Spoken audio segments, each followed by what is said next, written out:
May 11th, 1985. It was supposed to be a day of absolute, pure joy.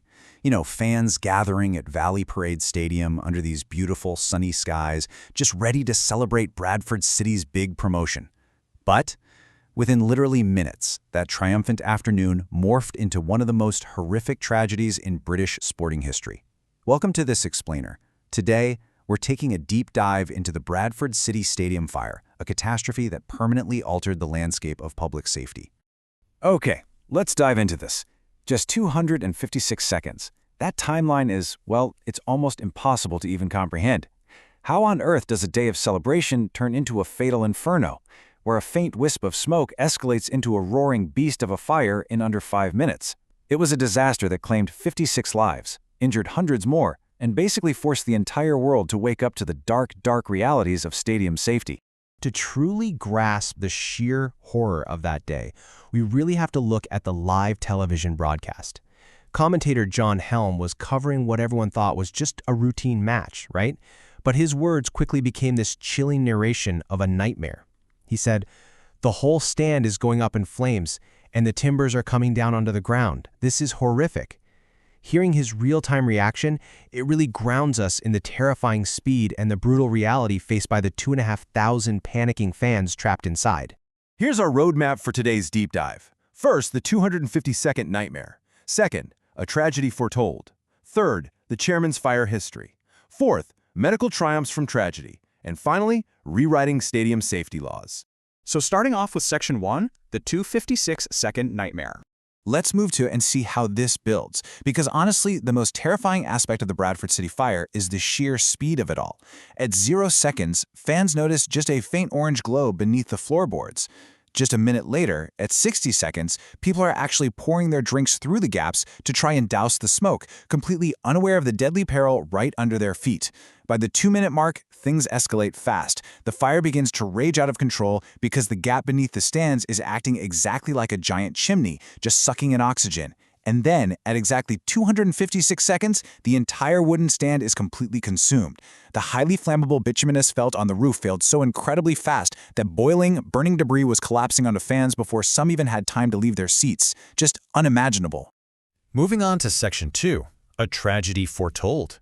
So, the immediate spark was likely just a discarded match or a cigarette slipping through the floorboards. But the true cause, that runs much deeper. Those old wooden stands at Valley Parade were literally a ticking time bomb topped with a highly flammable roof. And beneath the floorboards, gaps that allowed decades of litter to just pile up in this totally inaccessible void. After the blaze, investigators doing a deep dive into the wreckage found a charred newspaper and an old empty peanut packet that cost 6 old pennies, dating all the way back to 1968. And, to make matters even worse, when fans were desperately, frantically searching for fire extinguishers to fight the growing blaze, they found nothing. Management had actually locked them away in the clubhouse to prevent vandalism.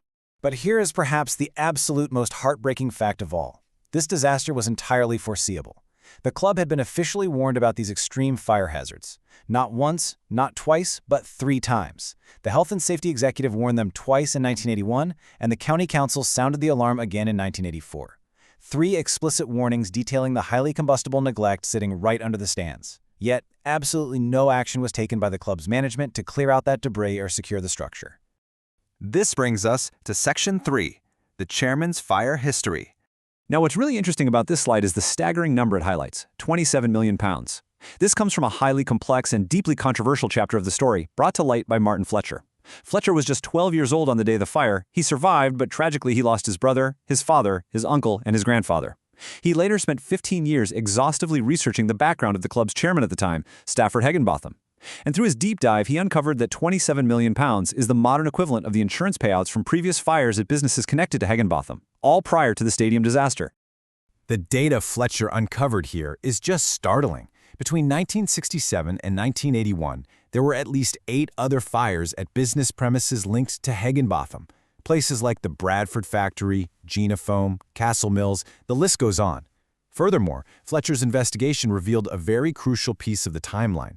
Literally just 2 days before the stadium fire, Higginbotham learned it would cost him £2 million to bring the football ground up to the safety standards required for their recent promotion. As you can see, Martin Fletcher's extensive research really challenges the official narrative of a simple, unavoidable accident. He states it's clear to him that with Hedginbotham in charge, there was a mountain of coincidence. Now, to be perfectly clear and impartial, we must note that the original Popplewell inquiry returned a verdict of misadventure, and Stafford Hedginbotham was never criminally charged before his death in 1995.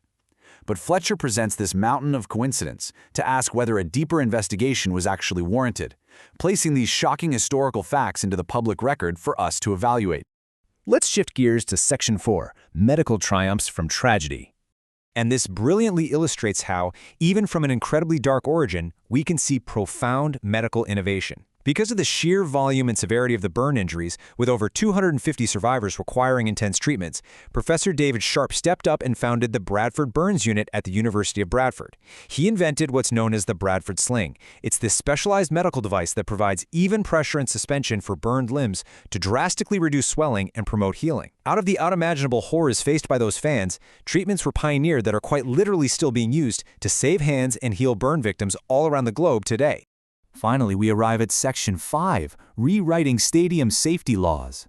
So the crucial point is how this disaster fundamentally forced the United Kingdom to take a hard, unyielding look at how it protected its crowds. The resulting Popplewell inquiry basically tore up the old rulebook and started over. Before the fire, the 1975 Act only covered massive stadiums, those with over 10,000 capacity, and incredibly, it required absolutely no regular safety inspections, zero. But following the tragedy, the Fire Safety Act of 1987 changed the game entirely. It extended strict regulations to any covered stand holding more than 500 people, it banned new wooden stands outright, and most importantly, it legally mandated proactive annual multi-agency inspections by police, fire, and local authorities. The tangible result of all this crucial legislation is the Modern Guide to Safety Certification, which you'll often hear referred to as the renowned Green Guide. This isn't just an old book on a dusty shelf. It's a living document that dictates the rigorous safety certification frameworks, the evacuation procedures, and the firefighting equipment standards that every single modern stadium is legally required to follow today. And of course, these sweeping laws also empowered critical oversight bodies, like the Sports Grounds Safety Authority. Because of the truly hard lessons learned in the ashes of Valley Parade, this organization is constantly working to monitor compliance. It's their ongoing, relentless oversight that is the very reason why UK sports grounds are now considered to be among the safest in the entire world. But as we wrap up this deep dive, I really want to leave you with a thought. We've just seen how a discarded cigarette, decades of unclean litter, locked extinguishers, and 3 ignored warnings created an absolute nightmare in just 256 seconds. The laws have changed dramatically since then, yes, but it begs a pretty profound question.